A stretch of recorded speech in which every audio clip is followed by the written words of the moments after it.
All right, please take your seats. Let's go ahead and get started. My name is Marty Schneider. I'm president of Longenecker and Associates, and we're really happy and proud to sponsor this first ever early career workshop. Do you feel like guinea pigs? You're guinea pigs, right? We're trying this out for the first time, but I'd also like to welcome you on behalf of the Energy Facility Contractors Group and the Energy Communities Alliance. And I'll let the Department of Energy welcome you on their behalf as well in a few minutes. Just a couple of logistical items as we get started. You'll see up on the screen, we have a QR code towards early career professional survey. You'll see some tent cards scattered around the room as well. That's our attempt to have you maybe give back to us with some input, advice, information to help us learn from you a bit. We're hopeful that this will be a two-way street today, that you'll take something out of these discussions, but also, give something as well, right? That we can learn from each other as part of these today.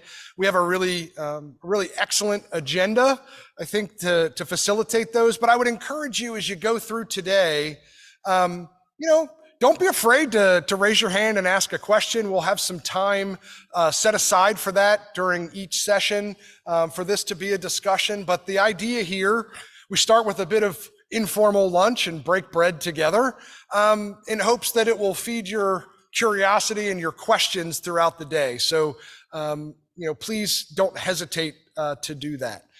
To kick us off, I'd like to introduce Kristen Ellis from the Department of Energy. She really has been a leader at the Department of Energy in workforce initiatives, not just in bringing new folks into our industry, but figuring out how to get them to stay and to be our leaders of the future. So with that, I'll give you Kristen, and just thank you so much for being here. We're happy you're here. We really look forward to the discussion. So thank you. Thank you, Marty. I'm a little shorter than Marty, so I'll adjust the mic. As Marty said, I'm Kristen Ellis. I've worked at the department for 22 years and several of those in the environmental management office. And before you get too comfortable after all those carbs you had with your lunch, I wanted to try and get a little audience participation to get the conversation started. So my first question for you all, by show of hands, when you were in school the last time, was it your goal or your plan to be working in nuclear waste cleanup? Raise your hand. Okay, that is way more than I was expecting. And that was probably about 6 folks. Okay, so I have a second question for you all. Who has used the Oppenheimer movie as a way to explain your job? There's a good number. I'm going to put myself in that category as well. Was so happy that movie came out. It's been very helpful. Here's another one. Who's familiar with what the acronym WIP-WAP means? An even higher number. I love it. And my last question for you all. Who isn't exactly sure why they're in the room right now? Okay. Well, as Marty said, we're hoping this is an interactive experience, and we're hoping that you will leave this conversation with maybe some new contacts, some new folks in your network, and a better understanding of what this whole EM program is all about. So again, I think, like you will see today, that several people have come to the program through a variety of different ways. And I don't think the normal way is, I went to school for this. I'm certainly in that category. I have a law degree, a degree in sign language interpreting, and a degree in political science, and yet here I am doing nuclear waste. I just want to share one quick story. When my children were a little bit younger, I thought I was doing a good job trying to explain what it is my job was. So my daughter's best friend, and I think she was about 8 at the time, was like, so I thought, make this age-appropriate way to explain my job. And I said, I help people make decisions about dangerous trash.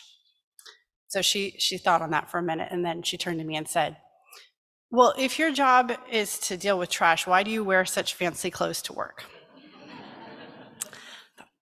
Okay, so need to work on my talking points there. But, as Marty alluded to, the reason we're here today is to talk about workforce, because we talk about workforce all the time. And it's not just 23-year-olds or it's not just 18-year-olds. I think what we're going to see in the room today is some folks who've come to this career at maybe a different point in their life. And we have a variety of needs in the environmental management program. It's not just STEM 100%. It's not just anything. We're like any other government agency. We have HR needs, we have project management needs, contracting, all of the above. And as I mentioned, it's not just the younger folks. We have, I think, people of all generations here. I'm really excited that we've been able to bring on so many new people, both on the contractor side and the federal side in the last year or so, and getting them involved and engaged and fired up about our mission is what we're all about. So again, thank you to the FCOG and also to Energy Communities Alliance, who you will see lots of this week, for pulling this all together. Both the National Cleanup Workshop and our partnership on workforce illustrate the importance of, how successful we can be when we're all in alignment among the federal side, the contractor side, and our local communities who are very directly impacted by all of our activities. So I wanted to give you just kind of a quick introduction for how we're going to be structured today. You've already heard from me, you've heard from Marty. Next, I'm going to be introducing Ike White, who's the senior leader of the DOE Office of Environmental Management. And then after his remarks, we will hear from Ken Reuter, who's going to present a panel or some more information about how his company UCOR is working in workforce issues. And we have a variety of different elected officials, federal officials, corporate folks, contractor leadership, all here this week. And I encourage everyone to try and make some connections and learn more about all the possibilities that are available in our program here in DC, all across the country. And then we'll close out today with a kind of deep dive, we're calling it NEM 101 with Christine Gellis, not to be confused with Kristen Ellis. That does sometimes come up. It's better now that we have Teams. Back in the day when we'd be on phone calls together, it was very confusing. But she has a fascinating story about how she came to be involved with the program and how she's currently involved in the program in kind of her next iteration. So I think I really encourage you all to stay and hear from her because she's the most dynamic speaker that I know. But as Marty kind of alluded to, what we're looking to is start a vision here with this community of people in the room now. I mean, you are the future of our program, and we're looking forward to helping you along your leadership path. And I think that, please use the QR codes, the surveys, everything that we've laid out, and we'd love to get some volunteers involved to give us some feedback about what worked and what didn't work and how we can make this better for the next time. So now I will invite Ike up to the stage in just 1 second. He's been our senior leader in EM since June of 2019, and he now has the distinct honor of being the longest serving senior official in the Environmental Management Office. And he's going to go into a little bit of his background, so I won't dive too much into it. But he's got extensive experience at the department, both in environmental management, the National Nuclear Security Administration, in his last role before coming to EM. He's had time out at the Los Alamos Field Office and at the Defense Nuclear Facility Safety Board. And he'll go into a little bit